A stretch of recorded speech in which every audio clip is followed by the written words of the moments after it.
share this article. Companies in this article's success typically depends on expectation.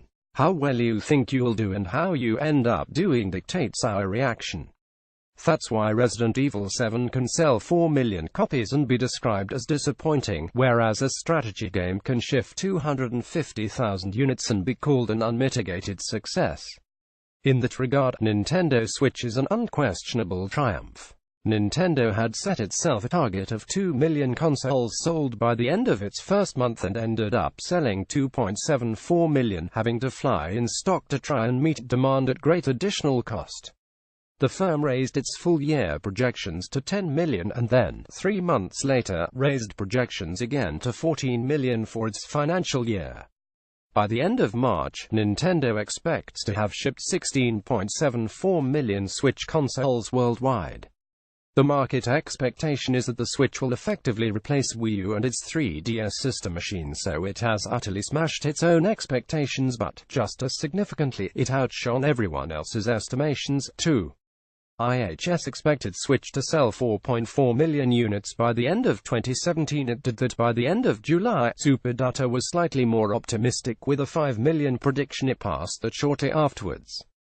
Both analysts felt they had been optimistic, as both numbers were higher than what the Wii U managed. Daniel Ahmad at Nico Partners took to Twitter to suggest that it isn't impossible for Switch to ship 10 million units in its first year. Even that optimistic analysis is likely to be beaten. Nintendo's strategy and pitch just worked. The initial weak software lineup and high-priced accessories and games didn't have the negative impact many had predicted, partially due to the quality of The Legend of Zelda Breath of the Wild. The decision to spread out releases throughout the year turned out to be a brilliant one, with the console continually in the news with critically acclaimed software such as Mario Kart 8 Deluxe, ARMS, Splatoon 2, Mario Rabbids and Super Mario Odyssey. There's no denying it, Switch along with PUBG is this year's success story. Nintendo Switch beat every expectation yet, seeing as we're taking a closer look at the key topics of 2017, perhaps it's worth considering a slightly contrary view of where Switch goes from here. Nintendo has stated that the Switch is a home console, and you can see why the games feel like home console titles, and according to Nintendo's own data, most gamers are playing the device on the TV at least occasionally.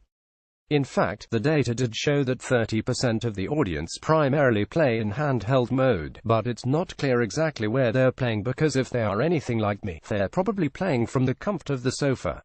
This means the market and media has been comparing Switch to Wii U, and seeing as the console was a big flop, the comparisons look favorable. Switch has already more than doubled Wii U's first year and will likely have passed its lifetime sales number before the end of 2017. 3DS shipped almost 17 meters units by the end of its first year. That's pretty much identical to what Nintendo Switch is expected to do. However, the market expectation is that the Switch will be Nintendo's only console hardware release for some time, effectively replacing Wii U and its 3DS sister machine, although the 3DS continues to have a retail presence at this moment. Comparisons to 3DS are less favorable. 3DS had a lower price point, yet it suffered a troubled first few months, and still shipped almost 17 meters units by the end of its first year. That's pretty much identical to what Nintendo Switch is expected to do. Indeed, over the course of the Wii U 3DS generation, Nintendo will have sold around 85 million consoles, and this is a generation widely seen as a disappointment for the company. As a comparison, Xbox 360 and PS3 both sold around 84 million consoles each. Comparing Wii U and 3DS to Nintendo Switch is not completely fair, of course. The product is very different to both devices. There will have been a significant crossover between the Wii U and 3DS audiences, and 3DS price point was and is significantly lower. In addition, Nintendo's investment in smartphone games may effectively replace its legacy handheld business over time. Nevertheless, if Nintendo wants to have a bigger generation this time around, then it needs to beat 85 million. The 100 million Switch sales figure that Nintendo has casually suggested in its financial calls now looks more like a genuine sales target. It's been a decent first year, but we are a long way away from reaching those figures. In addition, with a reliance on one console, Nintendo will be hoping for a higher spend per user on Switch than what it has achieved previously.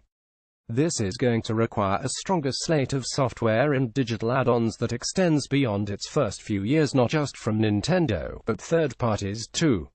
Nintendo will be hoping for a higher spend per user on Switch than what it has achieved previously. There are a few positive signs here. Nintendo's first-party slate has been good thus far, and independent developers are achieving strong results from the eShop. Yet there are also multiple warning signs.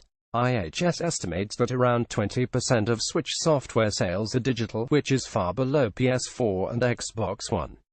With physical retail under threat, that creates a real challenge for Nintendo moving forward in terms of reaching its consumers. The Switch's small internal storage space has not been friendly for gamers that like to download, either. What's more, the costs of the cartridges are high. This has prevented some developers from creating physical product because it forces the price of the game upwards, and has also made things challenging for bigger third-party publishers. Indeed, we've seen numerous third-party ports to Switch that have been priced significantly higher than their counterparts on other machines. This is an issue when you consider that Switch has been attracting a sizable core gamer audience, the sort of consumer that may already own a PS4, PC or Xbox One, which will impact sales of games such as Doom or Skyrim. The lack of flexibility on pricing is one issue that will hinder Nintendo's efforts in trying to pull in more third-party support. There's no doubt that 2017 has been a good year for Nintendo. Switch has sold in large quantities, and products like the SNES Mini are selling faster than they can be made. It's a positive position for the company to be in. However, 2018 will be just as crucial. It is the year Nintendo needs to keep the pressure on in terms of big Switch launches. The current release slate is lacking. Although there's almost certainly a new Nintendo Direct on the horizon, it'll need to ramp up its digital business significantly, and it will want to find some consistency in the smartphone market. Only then can we feel confident that the troubles of Nintendo's recent past have been put firmly to bed.